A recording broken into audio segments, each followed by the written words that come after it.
Hello UPSC aspirants, और कैसे हैं आप सब। उम्मीद है आप सब अपनी पढ़ाई लिखाई बहुत अच्छे कर रहे होंगे। आज हमारा ये जो पॉलिटी सेशन है, इसका यूनिट 1 का ये लास्ट लेक्चर है और इसमें हम लोग यूनिट 1 बहुत अच्छे से पूरा कंप्लीट कर लेंगे। इसमें हम ये समझने वाले हैं कि जो न्यायिक पुनरावलोकन है या जो न्यायिक समीक्षा की ताकत है सुप्रीम कोर्ट के पास, वो कहाँ से आती है। उसके बाद हम समझेंगे कि संवैधानिक नैतिकता क्या होती है। ये दो बातें काफ़ी इंपॉर्टेंट है। यूपीएससी यहाँ से लगातार क्वेश्चन पूछता है किसी न किसी माध्यम से, लैंग्वेज चेंज करके। तो बस थोड़ा सा पेशेंस के साथ पूरा वीडियो ज़रूर देखिए। अगर आप पढ़ाई कर रहे हैं तो सीरियस हो के, यार ये कहना ही नहीं पड़े मुझे, है ना। रीज़न क्या होता है, बहुत सारे स्टूडेंट आते तो हैं, उनका कमेंट भी आता है, लेकिन मुझे लगता है कहीं ना कहीं आप पूरा सेशन नहीं देखते हैं और वो कहीं ना कहीं बहुत नुकसानदायक है। तो चलिए शुरू करते हैं आज का। आज हम लोग, फिर से मैं बता रहा हूँ, ये लास्ट सेशन है। इसके बाद जो सेशन आएगा उसमें हम लोग क्या करेंगे, आंसर राइटिंग 5 क्वेश्चन की करेंगे, जिसमें से 3 क्वेश्चन या 2 क्वेश्चन मैं लिखूंगा और 2-3 क्वेश्चन मैं आपको दूंगा। आप उसको राइटिंग कीजिएगा। राइटिंग करने के बाद आप मुझे व्हाट्सएप पे भेज सकते हैं, जिससे मैं आपकी रिव्यू करूँ। ठीक है, आराम से पढ़ाई कीजिए, कोई दिक्कत नहीं है। तो चलिए शुरू करते हैं आज का सेशन। और आज हम लोग सबसे पहले पढ़ने वाले हैं मिनर्वा मिल्स बनाम भारत संघ का मामला 1980 में आया था। इसके पहले जो हमने पढ़ा था वहाँ हमने बहुत अच्छे से चीज़ें समझ ली थी। केशवानंद भारती तक केस तक हमने पढ़ लिया था, जिसमें मूल संरचना, मतलब जो संविधान की मूल संरचना है या मूल ढांचा है, उसके बारे में बात हुई थी। आज हम लोग बात करेंगे मिनर्वा मिल्स मामले में। यहाँ पे ऐसा क्या मामला होता है जिससे हमारे संविधान में विकास की प्रक्रिया और अच्छी हो जाती है, और हम लोग क्या करते हैं, कहीं ना कहीं एक ऐसी स्थिति में पहुँचते हैं जहाँ पे ना संसद ना ही सुप्रीम कोर्ट, बल्कि क्या है, संविधान सर्वोच्च है। आइए देखते हैं। फिर से कहूँगा, बी सीरियस, क्योंकि एग्ज़ाम की डेट बहुत तेज़ी से पास आ रही है। अगर आप ध्यान से, अगर आप 1 मिनट बैठ के सोचेंगे तो आपको लगेगा कि मेरे पास मेंस के लिए टाइम बिल्कुल नहीं है। तो बिल्कुल टाइम वेस्ट मत कीजिए, अपनी पढ़ाई को कीजिए। एक बात और बताऊंगा, एक दिन बाद, जैसा कि आप जान रहे हैं, आपका जीएस पेपर 3 शुरू होने वाला है। पूरा होली कंप्लीट करेंगे, पूरा, है ना, A to Z, कुछ भी नहीं बचेगा। तो प्लीज़ उसको भी आप ज़रूर ज्वाइन कीजिए। बेहतरीन रिजल्ट आपको ना मिले तो आप कहिएगा। चलिए आइए बात करते हैं आगे। संसद ने 1974 में एक कपड़ा अधिनियम पारित किया तथा मिनर्वा मिल्स एक निजी कपड़ा कंपनी थी, कर्नाटक में स्थित थी, उसका अधिग्रहण कर उसका राष्ट्रीयकरण कर दिया। देखो, संसद ने क्या किया, 1974 में एक कपड़ा अधिनियम पारित किया। तो वहीं पे क्या था, एक कोई बड़ी कंपनी रही होगी जिसका नाम था मिनर्वा मिल्स, जो आज भी चल रही है ना, ये आज भी कार्यरत है। तो ये एक निजी कपड़ा कंपनी थी। सरकार ने क्या किया, इस कंपनी को खरीद लिया और खरीद के इसको राष्ट्रीयकरण, मतलब इसको एक सार्वजनिक संस्था घोषित कर दी कि यह एक तरह की सरकार की संस्था है। तो मिनर्वा मिल्स का जो मालिक थे वो लोग क्या किए, चले गए सुप्रीम कोर्ट। कहे इस तरह तो ये मेरा बिजनेस था, ये मेरा अधिकार था, ये मेरी संपत्ति थी, इस हिसाब से तो सरकार कुछ भी कर सकती है, तो ये कहीं ना कहीं मेरे मूल अधिकार का क्या है, हनन है। अब देखते हैं सुप्रीम कोर्ट क्या कहता है। सुप्रीम कोर्ट ने केंद्र सरकार ने, मतलब सुप्रीम कोर्ट में केंद्र सरकार ने 42वें संविधान संशोधन अधिनियम के तहत 368 में जोड़े गए 2 प्रावधान, 3 और 4 हमने ऑलरेडी पढ़ चुका है, तो आप एक बार उसको जाके जरूर देख लीजिएगा। ठीक है, प्रावधान का हवाला दिया और कहा कि इस विषय में कोर्ट के पास कोई चुनौती नहीं दी जा सकती है। रीज़न क्या है, हमने संविधान संशोधन किया है कि अगर ऐसा कुछ होता है या कुछ भी अधिकरण या कोई भी कार्य कौन संसद करती है तो उसमें कोर्ट में चुनौती नहीं दी जा सकती। ऐसा 42वें संविधान संशोधन में किया गया था। तो सुप्रीम कोर्ट ने क्या कहा, आइए देखते हैं। सर्वोच्च न्यायालय ने केशवानंद भारती के मामले में दिए संविधान के मूल ढांचे की अवधारणा को आधार बनाते हुए कहा, इससे न्यायिक समीक्षा के सिद्धांत का उल्लंघन होता है तथा कोर्ट को संसद द्वारा बनाए गए कानूनों की समीक्षा करने का अधिकार है। ऐसा किसने कहा, सुप्रीम कोर्ट ने। सुप्रीम कोर्ट ने कहा ऐसा कैसे हो सकता है, आप हर चीज़ में रोक कैसे लगा सकते हैं कि मैं उसकी न्यायिक समीक्षा नहीं कर सकता या वो कोर्ट में चुनौती नहीं दी जा सकती। आप मतलब जो भी करेंगे, क्या पता आप किसी की भी हत्या कर दें और आप ये लिख दें संविधान में कि आप कोर्ट में नहीं जा सकते, तो क्या मैं मान लूँगा। इस बात को लेकर संविधान ने सीधा कहा, मतलब सुप्रीम कोर्ट ने सीधा कहा, क्या कहा कि न्यायिक समीक्षा के सिद्धांत का उल्लंघन होता है और यह अवधारणा मूल ढांचा, जो संविधान का मूल ढांचा है, उसके क्या है, उसके आधार के एकदम विपरीत है। ठीक, आगे निर्णय क्या दिया, अनुच्छेद 368 में जोड़े गए प्रावधान 4 और 5 संसद को असीमित संवैधानिक शक्तियां प्रदान करते हैं जो असंवैधानिक है। क्योंकि ये असीमित हो गया ना, आप कुछ भी ला के डाल दीजिए और बता दीजिए, उसमें लिख दीजिए कि भैया ये क्या है, कहीं ना कहीं संविधान के तहत अब कोई कोर्ट में इसकी चुनौती नहीं दी जा सकती।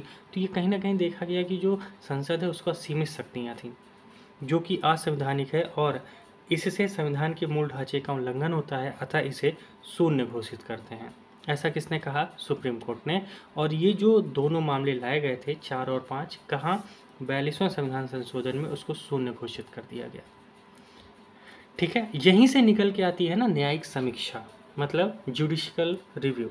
जो जुडिशियल रिव्यू है ये क्या होती है, मतलब जो विधायिका या कार्यपालिका द्वारा जो पारित किए गए कानून हैं या उनके द्वारा जो भी जैसे आप कह सकते हैं ना कोई अध्यादेश भी लाया गया है अगर राज्यपाल या राष्ट्रपति के द्वारा, तो उसमें भी तो विधायिका और कार्यपालिका ही उसको पारित करती है। तो अगर ऐसा कुछ लाया गया है तो उसकी भी संवैधानिकता पे जांच होगी और यह वैधता कौन बताएगा कि वह वैध है कि नहीं, इसका परीक्षण कौन करेगा, न्यायपालिका करेगी। इसीलिए इसको क्या कहा जाता है, न्यायिक समीक्षा। अगर फिर से पढ़ूं तो क्या लिखा है, विधायिका एवं कार्यपालिका द्वारा पारित कानून एवं किए गए कार्यों की संवैधानिकता और वैधता का न्यायपालिका द्वारा परीक्षण करना क्या कहलाता है, न्यायिक समीक्षा कहलाता है।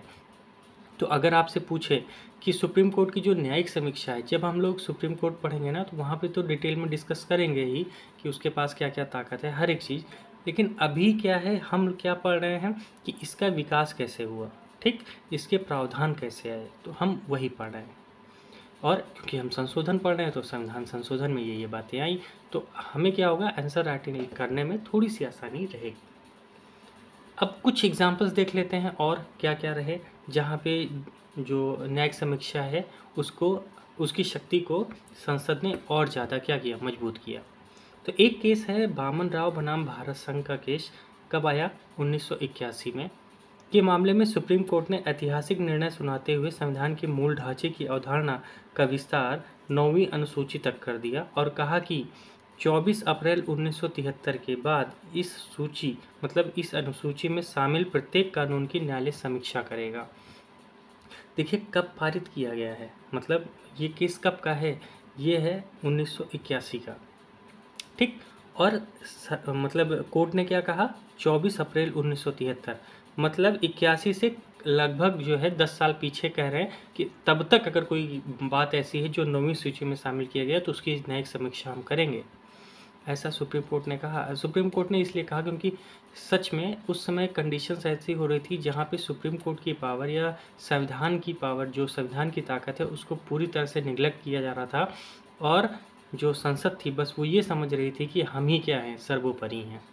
तो ये कहीं ना कहीं क्या था, एक तरह से बात थी जहाँ पे सुप्रीम कोर्ट ने सीधा सीधा कहा भैया 9वीं अनुसूची में तो तुम सब कुछ डाल दे रहे हो, लेकिन अब हम बताएंगे कि 9वीं सूची का कौन सा कानून संवैधानिक है और कौन सा नहीं है, ठीक है। अगला लिखा है 99 संविधान संशोधन अधिनियम 2014 में लाया गया जिसमें राष्ट्रीय न्यायिक नियुक्ति आयोग का गठन किया गया। कार्य क्या था, सुप्रीम कोर्ट और हाई कोर्ट के न्यायाधीशों की नियुक्ति करेगा। कौन करेगा, जो ये राष्ट्रीय न्यायिक नियुक्ति आयोग का गठन किया गया।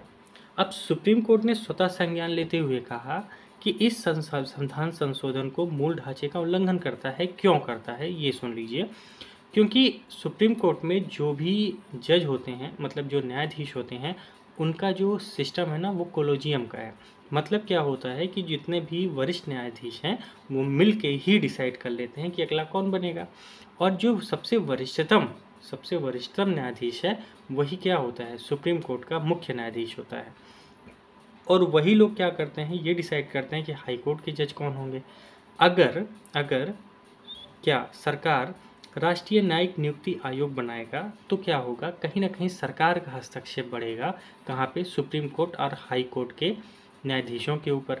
इससे क्या हो सकता है, कहीं ना कहीं न्यायपालिका जो हो सकती है वो झुक सकती है सरकार की तरफ। इसलिए सुप्रीम कोर्ट ने इस बात को स्वतः संज्ञान लिया, मतलब ना कोई केस गया इनके पास ना कुछ, इन्होंने सीधा खुद ही कहा ऐसा आप नहीं कर सकते, क्योंकि यह कहीं ना कहीं हमारी न्यायिक शक्ति जो है उसमें हस्तक्षेप है और इसलिए हम इस कानून को शून्य घोषित करते हैं। ठीक है, इस बात को ध्यान रखिएगा। तो ये कहीं ना कहीं क्या था, एक तरह से जो न्यायिक समीक्षा है, किसकी न्यायिक समीक्षा है, सुप्रीम कोर्ट की, यहीं से निकल के आता है। तो अगर इस पे कोई क्वेश्चन आएगा तो 2-3 एग्जाम्पल आपके पास हैं भी, उसके पहले भी हमने कई पढ़े हैं, तो एग्जाम्पल आपके पास कई हैं, लेकिन न्यायिक समीक्षा की ये 2-3 एग्जाम्पल आप अपने पास ध्यान से रखिएगा।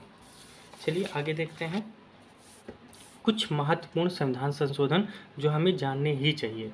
ठीक है, जानने ही चाहिए, इम्पॉर्टेंट है, बात को ध्यान रखिएगा। जैसे सबसे पहला है 69वां संविधान संशोधन, कब आया, 1990 में। इसमें क्या कहा गया, अनुच्छेद 239 AA और अनुच्छेद 239 AB को जोड़कर दिल्ली को केंद्र शासित प्रदेश का विशेष दर्जा तथा दिल्ली के लिए विधानसभा और मंत्रिपरिषद का गठन किया गया।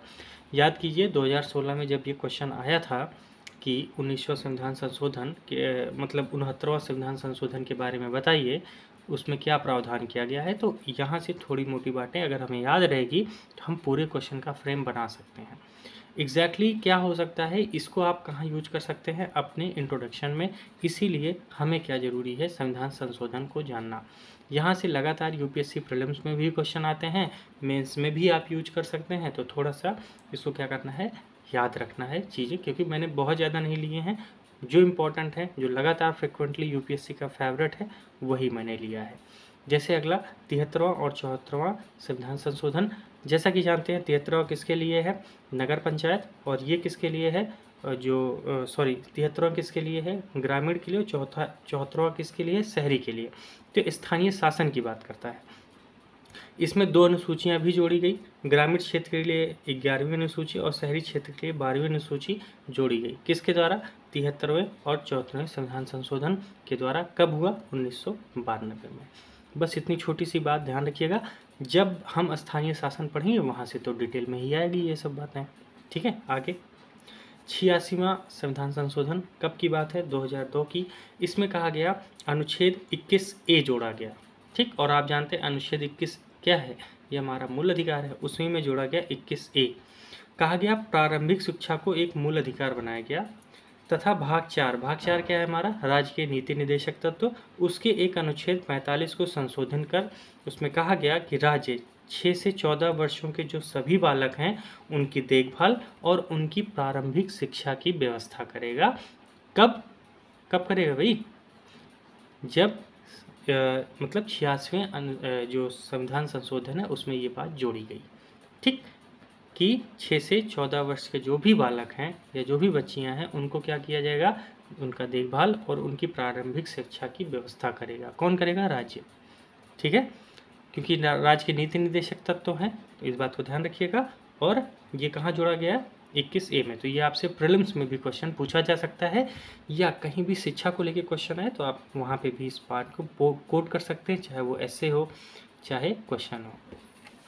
अगली बात आती है 91वां संविधान संशोधन 2013। ये क्या कहता है, मंत्रिपरिषद का जो आकार होगा प्रधानमंत्री सहित वो 15% से अधिक नहीं होना चाहिए। राज्य और केंद्र दोनों पे लागू होता है, लेकिन राज्यों के लिए एक विशेष बात और कही गई कि जो राज्य हैं उनमें मिनिमम 15 सदस्य तो होने ही चाहिए, मुख्यमंत्री सहित। ऐसा क्यों कहा गया, जैसे कुछ राज्य ऐसे हैं ना जहाँ पे इतने हो ही नहीं पाते हैं कि जिनकी 15% से कोई वो बन पाए। जैसे मान लीजिए है गोवा में कुल मिला के 40 विधायक ही चुने जाते हैं। अब 40 का अगर 15% निकालेंगे तब तो कोई वैल्यू निकलेगी ही नहीं ना, लगभग 4-5 लोग निकले। अब 4-5 लोग क्या करेंगे, है ना। तो कहीं ना कहीं कहा गया कि कुछ भी हो, कितने भी कम क्यों ना हो, लेकिन 15 से कम सदस्य नहीं होने चाहिए। कम से कम 15 सदस्य मंत्रिपरिषद में शामिल होंगे, लेकिन उसमें मुख्यमंत्री भी सम्मिलित होगा। एक इम्पॉर्टेंट बात और कही गई, अगर दल बदल के कानून में किसी की सदस्यता खो चुकी है, जैसे कोई सांसद है या कोई विधायक है, उसकी क्या है, सदस्यता खो चुकी है, तो वह मंत्री पद के लिए भी अयोग्य होगा। इस बात को ध्यान रखना है। ये कहाँ जोड़ा गया, 91वां संविधान संशोधन में। ठीक, काफ़ी इंपॉर्टेंट है, प्रीलिम्स में भी आ सकता है, मेंस में भी आप कहीं ना कहीं यूज कर ही पाएंगे। अगला इम्पॉर्टेंट है 97वां संविधान संशोधन कब आया? 1911 में। अनुच्छेद 19 के तहत, जैसे जानते हैं अनुच्छेद 19 क्या है? हमारा मूल अधिकार है। उसके तहत कहा गया कि जो सहकारी समितियां हैं उसका गठन मूल अधिकार होगा, मतलब ये हम मूल अधिकार की श्रेणी में ला दिया गया। साथ ही अनुच्छेद 43 खा जो हमारा नीति निदेशक तत्व है उसमें कहा गया कि राज्य इनके गठन तथा इनके विकास के लिए प्रयास करेगा, क्योंकि नीति निदेशक तत्व क्या हैं? वो पूरी तरह से न्यायोचित नहीं है, मतलब न्यायालय में उनकी कोई भी जांच नहीं हो सकती है, या न्यायालय में उसके लेके हम नहीं जा सकते हैं, ठीक है, या न्यायालय उसको लेकर कोई भी केस दायर नहीं कर सकता है, या उसके ऊपर कोई सुनवाई नहीं करता है एग्जैक्टली, क्योंकि आप कह सकते हैं न्यायोचित नहीं है। ठीक है, अगर मैं ये कहूँ कि नीति के ने जो नीति निदेशक तत्व हैं उसमें ये बात कही गई है, उसके बाद भी सरकार लागू नहीं कर रही है, तो अनुच्छेद नीति निदेशक तत्वों में ही ये बात कही गई है कि भैया ऐसा नहीं है, हम उसकी गारंटी नहीं लेते हैं, सरकार करे या ना करे उसकी मर्जी के ऊपर है, लेकिन मूल अधिकार है और तब नहीं करती है तब समस्या है। अगर उसका उल्लंघन होगा तो हम आपके साथ हैं, लेकिन नीति निदेशक तत्वों में हम आपके साथ नहीं हैं, ऐसा कोर्ट कह सकता है। अगली बात करते हैं 99वां संविधान संशोधन कब आता है? 2014 में। हमने इसके बारे में पढ़ा, न्यायिक नियुक्ति आज, ठीक है, पढ़ लिया इसके बारे में। अगला है 100वां। ये क्या है? जैसे भारत बांग्लादेश के बीच जो भूमि समझौता हुआ था 2015 में, उसको लेके था। कुछ इंपॉर्टेंट नहीं है, मुझे नहीं लगता इस पर कोई क्वेश्चन आएगा भी आएगा, लेकिन जब भी आपसे ये कहा जाए भारत सहिष्णु है, या भारत क्या है, बहुत ही ऐसा देश है जो अपने पड़ोसियों की देखभाल रखता है, सबके साथ समन्वय की नीति अपनाता है, तो ये आप एग्जाम्पल बहुत अच्छे से लिख सकते हैं कि 100वां संविधान संशोधन इसकी पुष्टि करता है। ठीक है, अगला है 101वां संविधान संशोधन 2016 में लाया गया, जो जीएसटी को लेके था। एक नया अनुच्छेद 279 ए जोड़ा गया, ठीक है, जिसे जीएसटी परिषद का गठन किया गया इसके तहत। ठीक है, ध्यान रखिएगा, बहुत पुराना हो चुका है, जीएसटी पे क्वेश्चन जो अब आ रहे हैं वो बहुत डायमेंटिक हैं, ये सब चीज़ें बीत चुकी हैं, तो बस ध्यान रखिएगा कि ऐसा है, बस कहीं यूरी में आ जाएगा। अगला है 102वां संविधान संशोधन 2018, अनुच्छेद 338 खा के तहत राष्ट्रीय पिछड़ा वर्ग आयोग का गठन किया गया। ये क्या है? राष्ट्रीय पिछड़ा वर्ग आयोग, जिसमें मतलब जो भी शैक्षणिक रूप से, आर्थिक रूप से किसी भी तरह से पिछड़े हैं, कमज़ोर हैं, बहुत ही हालत ख़राब है, उनको लेके काम करेगा। एक इम्पॉर्टेंट बात इसमें ये रही कि हो सकता है ये कहा जाए ऑप्शन में, मान लीजिए प्रीलिम्स में आया तो कहा जाए आपसे कि राष्ट्रीय पिछड़ा आयोग जो आयोग है उसको, जो भी उसको नियमित करता है वो राष्ट्रपति करता है, और राष्ट्रपति के कर्मों पे वो चलता है, तो आप कहेंगे नहीं ऐसा नहीं है, वह स्वयं की प्रक्रिया विनियमित करने की उसकी शक्ति होगी, वो खुद कैसे काम करेगा वो खुद डिसाइड करेगा, कोई दूसरी शक्ति उसकी कार्यपालिका, मतलब उसकी जो कार्य शक्ति है उसको कोई वो डिसाइड नहीं करेंगे, वो खुद ऐसा करेगा। ये इम्पॉर्टेंट फैक्ट रहा किसमें? 102वां संविधान संशोधन में। तो ये इम्पॉर्टेंट बात रही, इसको प्लीज़ ध्यान से रखिएगा, क्योंकि ये है। इसके बाद भी कुछ और आए हैं जो इम्पोर्टेंट होगा वो हम नोट करते चलेंगे और समझते चलेंगे। ठीक, यहाँ तक हमारा रहा कि हमने क्या किया, संविधान संशोधन किए, और इससे हमने कई बातें समझी। अगर आपने शुरू से इसके पहले वाला सेशन देखेंगे ना, जब से हमने संविधान संशोधन शुरू किया यहाँ तक, आपको सच में एक ज़बरदस्त क्रोनोलॉजी समझ में आएगी कि संसद और जो हमारा सुप्रीम कोर्ट है उसमें कितनी ज़बरदस्त लड़ाई थी, और अंत में क्या हुआ, संविधान को ही सर्वोच्चता मिली, जिससे जो संसद ज़बरदस्ती पे उतारू थी उन सब चीज़ों को खंडन किया। किसने किया? सुप्रीम कोर्ट ने। ठीक है, अब जो इम्पोर्टेंट सेगमेंट है वो है हमारा क्या, कि क्या होता है संवैधानिक नैतिकता, जिसे हम लोग कॉन्स्टिट्यूशनल मोरालिटी कहते हैं। ये है क्या, है ना? आइए समझते हैं इसके बारे में। देखिए, डॉक्टर अंबेडकर के अनुसार संवैधानिक नैतिकता का अर्थ विभिन्न नागरिक वर्गों एवं प्रशासनिक समूहों पर परस्पर विरोधी हितों के मध्य समन्वय स्थापित करना। इसका सीधा सीधा सा तात्पर्य यह है कि जो मेरी अवधारणा है, जैसे मेरे संविधान की जो अवधारणा है वो क्या कहती है। ठीक, वो क्या कहती है भाई, आइए देखते हैं वो क्या कहती है। मूल अधिकारों का हनन नहीं होना चाहिए, राज्य के नीति निदेशक तत्वों के लिए राज्य प्रयास करेगा। प्रस्तावना, अब प्रस्तावना क्या है? प्रस्तावना में हमारे पूरे संविधान का लेखा जोखा है, तो उसकी भावना ध्यान में रखनी है। मूल कर्तव्य दिए गए हैं, तो इसमें निहित जो पैमाने हैं ना उसका पालन करना ही क्या कहलाती है? संवैधानिक नैतिकता कहलाती है। तो इसका पालन कौन करेगा? सुप्रीम कोर्ट करेगा। इसीलिए 2021 में अगर आप क्वेश्चन देखेंगे तो सीधा सीधा यूपीएससी ने संवैधानिक नैतिकता पे सवाल उठाया था। ठीक है, तो आप इसको जाके ना इस यहाँ से आंसर राइटिंग कर सकते हैं। आखिर क्या है संवैधानिक नैतिकता में, तत्व क्या है, क्या चीज़ें हैं जो संवैधानिक नैतिकता को बनाती हैं? तो विधि का शासन है, समानता, किसकी समानता? सामाजिक समानता, व्यक्तिगत स्वतंत्रता, सामाजिक न्याय, विकसित करने की आज़ादी, मैं खुद अपने आप को विकसित करना चाहता हूँ तो उसकी आज़ादी होनी चाहिए, विधि के समक्ष समता, प्रस्तावना का मूल उद्देश्य जो मैंने बताया, और निजता का अधिकार। ये सब कुछ बातें हैं जो संवैधानिक नैतिकता के तत्व हैं। फिर से कहूँगा, अगर अम्बेडकर जी की बात कहें तो क्या है, जो नागरिक हैं और जो प्रशासनिक समूह हैं उनके परस्पर विरोधी जो बातें हैं उनमें समन्वय हो। जैसे मान लेते हैं सरकार है, सरकार की कोई बॉडी है, तो सरकार की बॉडी क्या करेगी?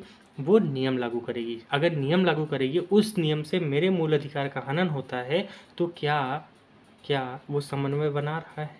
नहीं भैया, नहीं बना रहा। क्यों? क्योंकि उसने संवैधानिक नैतिकता को समझा ही नहीं। उसका संवैधानिक नैतिकता क्या है? विधि के शासन, क्या हो? विधि का शासन हो, विधि के समक्ष समानता हो। ये समानता सामाजिक है, लेकिन विधि के समक्ष समानता हो, क्या हो? हमारा निजता का अधिकार न छीने, मेरी जो मूल अधिकार है वो न छीने। तो इस वजह से क्या है, संवैधानिक नैतिकता इम्पॉर्टेंट है। कुछ सुप्रीम कोर्ट के फैसले देख लेते हैं संवैधानिक नैतिकता पे क्या रहे। बहुत सारे हैं, 2-3 ध्यान रखिएगा, क्योंकि एग्जाम्पल 2 ही 3 का दोगे, सबका तो लिखोगे नहीं। जैसे केशवानंद भारती के संविधान के मूल ढांचे का सृजन किया गया कि अगर कहीं पर भी मूल ढांचे का क्या होगा, हनन होगा, तो हम उस विधि को ही शून्य कर देंगे। सबरीमाला का फैसला आया, उसमें क्या कहा गया? अनुच्छेद 14, 15 और 25 के तहत धार्मिक, लैंगिक और महिलाओं को पूजा करने का अधिकार दिया गया कि भैया कहीं ना कहीं ये व्यक्तिगत मामला है। ठीक है, तो इस बात को ध्यान रखना है। अगला बात की जाएगी, नाच फाउंडेशन का एक मामला था। तो नाच फाउंडेशन में क्या था? उसमें संविधान ने सुप्रीम कोर्ट ने कहा केवल संवैधानिक नैतिकता और सार्वजनिक नैतिकता ही नहीं होनी चाहिए। मतलब हमने सब कुछ बना तो दिया कि भैया क्या होगा, हम मूल अधिकारों की रक्षा करेंगे, राज्य नीति निर्देशक तत्वों में ये शामिल किया गया, प्रस्तावना में ये बात, बड़ी बड़ी बातें कर दी, लेकिन अंत में पता चल रहा है कि लोगों का लोकतंत्र संस्था में कोई विश्वास ही नहीं है। क्यों? क्योंकि जो बात लिखी गई है वो तो होती ही नहीं है। जब ऐसा है तो कहीं ना कहीं क्या होगा, समस्या बढ़ेगी। तो सिर्फ संवैधानिक नैतिकता, सामाजिक नैतिकता नहीं होनी चाहिए, लोगों का लोकतंत्र की संस्था में विश्वास का होना भी जरूरी है। ठीक है, यही तो है ना संवैधानिक नैतिकता, वही तो लेकर आएगी क्या? विश्वास। आइए महत्व देखते हैं, क्या महत्व है लोकतंत्र में, लोगों का विश्वास बना रहे, ये इसका महत्व है। किसका? संवैधानिक नैतिकता का। समाज में बहुलता और विविधता की पहचान की जाए। पहचान कैसे होगी? अगर मेरे पास सामाजिक संवैधानिक नैतिकता है तो संस्था क्या करेगी? वो समझेगी समाज में बहुलता बहुत है, हर व्यक्ति अलग अलग टाइप का है, हर का समाज अलग है, सबकी परिस्थितियाँ अलग हैं और सबकी कार्य प्रणालियाँ अलग हैं। जब सबकी प्रणालियाँ सब कुछ अलग है तो हमें सबको अलग अलग तरीके से देखने की ज़रूरत है। बिल्कुल है। क्यों? क्योंकि मुझे पता है वो उस तबके से आता है, इसीलिए तो पिछड़ा आयोग बनाया गया, इसीलिए तो स्थानीय शासन लाए गए। रीज़न क्या था? क्योंकि हमें पता है हमारे अंदर बहुलता और विविधता है। उसकी पहचान कैसे होगी? संवैधानिक नैतिकता से। अगली बात कहा जाता है समाज को अधिक समावेशी बनाने की कोशिश की जा रही है। समावेशी मतलब सबका साथ, सबका विकास और सबका विश्वास। जानते हैं जो इसमें गवर्नमेंट का नारा चल रहा है, तो उसी में आप ये लिख सकते हैं आगे। संविधान के आदर्शों और आकांक्षाओं के प्रति जो हमारी प्रतिबद्धता है उसको भी सुनिश्चित करता है। कौन सुनिश्चित करता है? संवैधानिक नैतिकता। क्योंकि जो संविधान के आदर्श हैं और जो संविधान की आकांक्षाएं हैं वो कहीं ना कहीं क्या है? प्रतिबद्ध है। किसके प्रतिबद्ध हैं? हमारे लोगों के प्रतिबद्ध है। क्योंकि लोगों का अगर लोकतंत्र की संस्था में विश्वास नहीं होगा तो कहीं ना कहीं क्या होगा, यह देश ज़्यादा दिन तक टिक नहीं पाएगा और टूट जाएगा। तो इस बात को ध्यान रखना है। तो ये क्या होता है? संवैधानिक नैतिकता सबको बांध के रखती है, सबको क्या देती है? स्वतंत्रता देती है, निष्ठा देती है, विधि देती है ना, सब कुछ जो एक बेसिक आदमी को चाहिए वो क्या है? संवैधानिक नैतिकता। मुझे लगता है बहुत अच्छे से समझ में आ गया होगा।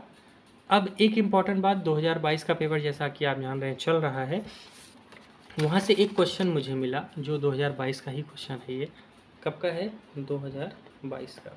ठीक है, अभी जो 2022 का क्वेश्चन आया है इस पर एक सवाल मुझे लगा जो यूनिट 1 से सीधा जुड़ता है। क्या?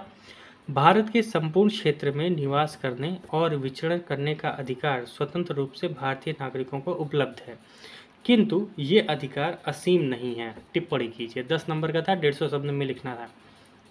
अब ये बताइए, संपूर्ण देश में निवास और घूमने स्वतंत्रता कहाँ है?